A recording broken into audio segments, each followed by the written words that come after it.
দর্শক, প্রফেসর ইউনূস পদত্যাগ করছেন। তিনি পদত্যাগ করে চলে যাবেন। উপদেষ্টাদের মধ্যেও অনেকে পদত্যাগের ইচ্ছা পোষণ করেছেন, এরকম খবর প্রথম আলো, মানবজমিন নিশ্চিত করেছে, যেটা নিয়ে এর আগেও আলোচনা করেছি। কিন্তু সেটার পরিপ্রেক্ষিতেই অনেক কিছু ঘটতে চলেছে এমন গুঞ্জনই চতুর্দিকে তৈরি হয়েছে। যেমন মানবজমিন নিশ্চিত করেছে যে জাতীয় সরকারের জন্য দৌড়ঝাঁপ শুরু হয়েছে এবং জাতীয় সরকার গঠন হবে, সেটা দু একদিনের মধ্যেই হবে। সেই জাতীয় সরকার গঠন হওয়ার প্রক্রিয়ায় কে প্রধান উপদেষ্টা হবেন, কার নেতৃত্বে এই সরকার হবে, সেই ধরনের কাজকাম শুরু হয়েছে। এবং বিভিন্ন সূত্র বলছে যে সেনা প্রধানের কাছে অন্তত 4 জনের একটা লিস্ট গেছে প্রধান উপদেষ্টা হিসেবে পরবর্তীতে কাদেরকে নিয়োগ দেয়া যায়, কার নেতৃত্বে পরবর্তী সরকার, সেটা জাতীয় সরকারের মতো হোক অথবা পরবর্তী তত্ত্বাবধায়ক সরকারের মতো হোক। এই আলোচনা চতুর্দিকে গুঞ্জন আকারে শুরু হয়েছে। সেগুলো এখন পর্যন্ত শতভাগ নিশ্চিত নয়, কিন্তু লেখালেখি চলছে। কিন্তু মানবজমিন এটা নিশ্চিত করেছে যে জাতীয় সরকারের দিকে যাচ্ছে দেশ এবং জাতীয় সরকার তৈরির জন্য দৌড়ঝাঁপ শুরু হয়েছে। দৌড়ঝাঁপ শুরু হয়েছে এই খবরের পরেই অন্তত 4টি নাম সামনে এসেছে যারা আগামী সরকারের প্রধান উপদেষ্টা হতে পারেন, যে নামের তালিকা সেনাপ্রধানের কাছে গেছে। এমন আলোচনা চতুর্দিকে শুরু হয়েছে, যার কোনো অথেন্টিক নিশ্চয়তা নেই, কিন্তু কাদের নাম গুঞ্জন আকারে শোনা যাচ্ছে সেই আলোচনাটাই করব এই ভিডিওতে। থাকবেন পলিটিক্স টিভির নিয়মিত আয়োজনে।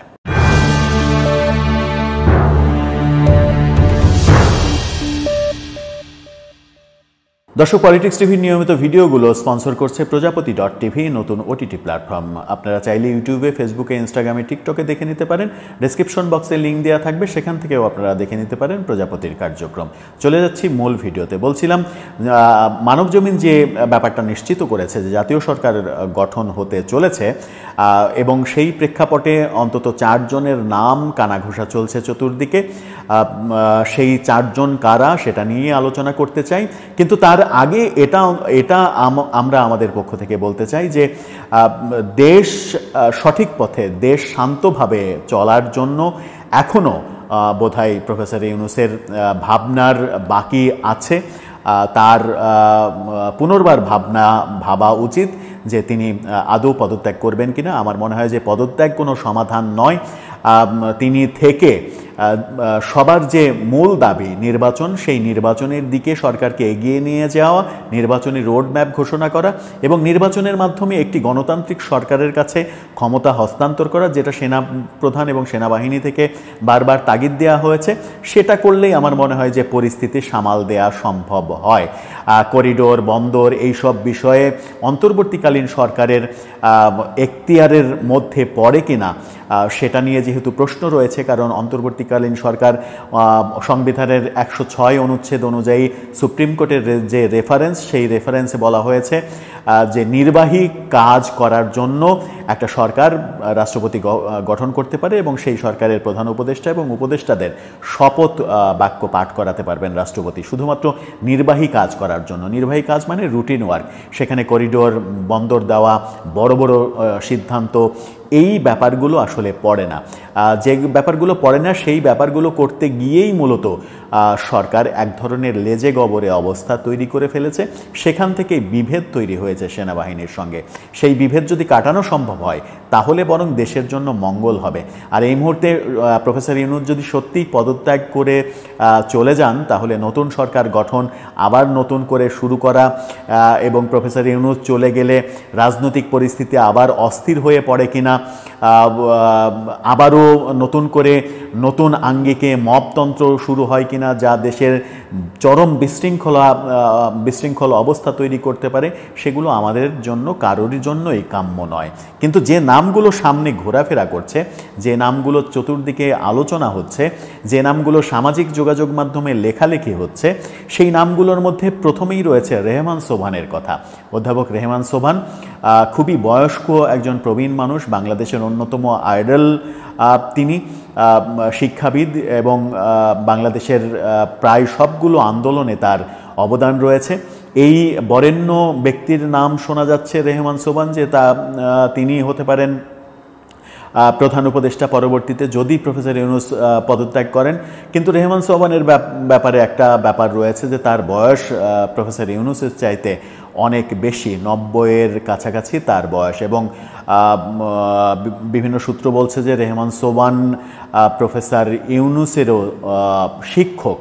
সেরকম একজন প্রবীণ ব্যক্তির এরকম দায়িত্ব নেওয়া উচিত হবে কিনা কিংবা দায়িত্ব দেওয়া উচিত হবে কিনা সেই ব্যাপারেও হয়তো কর্তৃপক্ষরা ভাববেন। এরপরে যে নামটা শোনা যাচ্ছে তিনি জেনারেল নুরুদ্দিন। জেনারেল নুরুদ্দিন এরশাদের আমলে শেষ সময়ে সেনাপ্রধান ছিলেন এবং এরশাদ বিরোধী আন্দোলনের পরে, এরশাদ পতনের পরে সেই সময় বলিষ্ঠ ভূমিকা পালন করেছিলেন। সেই বলিষ্ঠ ভূমিকায় আমরা দেখেছি তত্ত্বাবধায়ক সরকার ব্যবস্থা তিনি নিজে ক্ষমতা না নিয়ে তত্ত্বাবধায়ক সরকার ব্যবস্থা গ্রহণ করেছিলেন এবং খুবই প্রশংসিত হয়েছিলেন। কিন্তু পরবর্তীতে জেনারেল নুরুদ্দিন কিন্তু আবার আওয়ামী লীগের মন্ত্রীও হয়েছিলেন।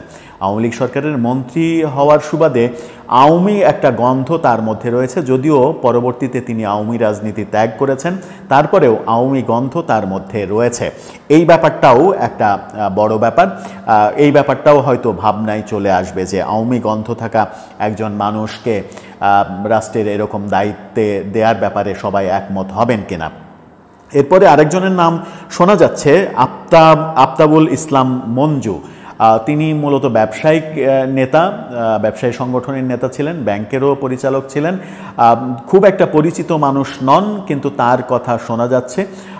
তার কতটা সক্ষমতা সেই ব্যাপারে আমাদের এই মুহূর্তে কোনো আপডেট নেই, তবে শোনা যাচ্ছে, লেখালেখি হচ্ছে তার নামটা। আরেকটি নাম শোনা যাচ্ছে, সেইটা হচ্ছে কবি সুফিয়া কামালের কন্যা সুলতানা কামাল, মানবাধিকার কর্মী, আইন সালিশ কেন্দ্র চালাচ্ছিলেন অনেক দিন থেকে।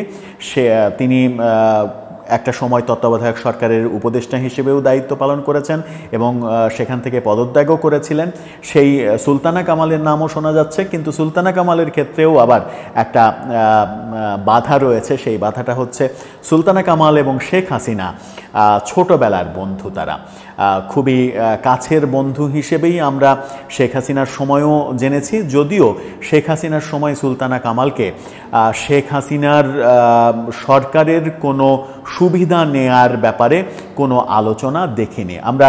আবার অপরদিকে দেখেছি জুলাই আন্দোলনের সময় সুলতানা কামাল কিন্তু শেখ হাসিনা সরকারের বিরুদ্ধে লেখালেখি করেছেন, স্ট্যান্ড নিয়েছেন এবং জুলাই বিপ্লবের পক্ষে স্ট্যান্ড নিয়েছিলেন। সেই কারণেও হতে পারে যে এই নামটা আসতে পারে, কিন্তু তার নাম যখন পর্যালোচনা হবে তখন কিন্তু শেখ হাসিনার বান্ধবী তিনি, এই ব্যাপারটাও আলোচনা হবে। যাই হোক, এই নামগুলো আলোচনা হচ্ছে চতুর্দিকে, যার কোনো অথেন্টিক বাস্তবতা নেই। এটা শুধুমাত্র কানাঘোষা। এখন পর্যন্ত মানে ব্যাপারটা এরকম হয়ে যায় যে গাছে কাঁঠাল গোপে তেল। তারপরেও যেহেতু আলোচনা হচ্ছে, সেহেতু আলোচনাটা করা, আলোচনাটা এগিয়ে নেওয়া যাওয়া। এখন পর্যন্ত আমরা চাই প্রফেসর ইউনূস পদত্যাগ না করুন, তার সরকারই কন্টিনিউ করুক। তার সরকারের মধ্যে বিতর্কিত যারা আছেন, তাকে ঘিরে যে 7 জনের গ্যাংয়ের কথা শোনা যাচ্ছে, যে 7 জন তাকে সবার থেকে দূরে সরিয়ে রেখেছে, রাজনৈতিক দল, সেনাবাহিনী সবার থেকে দূরে সরিয়ে রেখেছে, তাদেরকে সরিয়ে দিয়ে একটা স্বচ্ছ উপদেষ্টা পরিষদ নিয়ে তিনি সামনে এগিয়ে যাবেন, সেটাই বেশিরভাগ মানুষের প্রত্যাশা। কিন্তু যদি তিনি পদত্যাগ করে ফেলেন, তাহলে পরবর্তী সরকার কি হবে, কোন প্রেক্ষাপটে হবে, কারা আসবেন, এই আলোচনা তো উঠবেই। এই আলোচনা উঠবে বলে এই নামগুলো সামনে আসছে। সামনে হয়তো আরও 10, 20, 30 জনের নাম চলে আসবে, যেগুলো নিয়ে আলোচনা হবে। তার মধ্য থেকেই যদি নতুন সরকার গঠনের প্রয়োজনীয়তা হয়, তাহলে সেনাপ্রধান কিংবা দায়িত্বশীলরা যারা এর পেছনে কাজ করছেন, তারা খুঁজে নেবেন যে কাদের ওপরে নির্বাচনের দায়িত্ব, 90 দিনের জন্য নির্বাচনের দায়িত্ব দিলে দেশ আর কোনো বাধাগ্রস্ত হবে না। দর্শক, আপনার কি মনে হয়, আমরা কি সেই পথেই যাচ্ছি, নাকি এগুলো শুধুই কানাঘুষা, গুঞ্জন? এখানেই এই গুঞ্জনের পরিসমাপ্তি হবে, ডক্টর ইউনূস সরকার কন্টিনিউ করবে। কোন পথে যাচ্ছি আমরা? আপনার মতামত জানিয়ে লিখতে পারেন আমাদের কমেন্ট।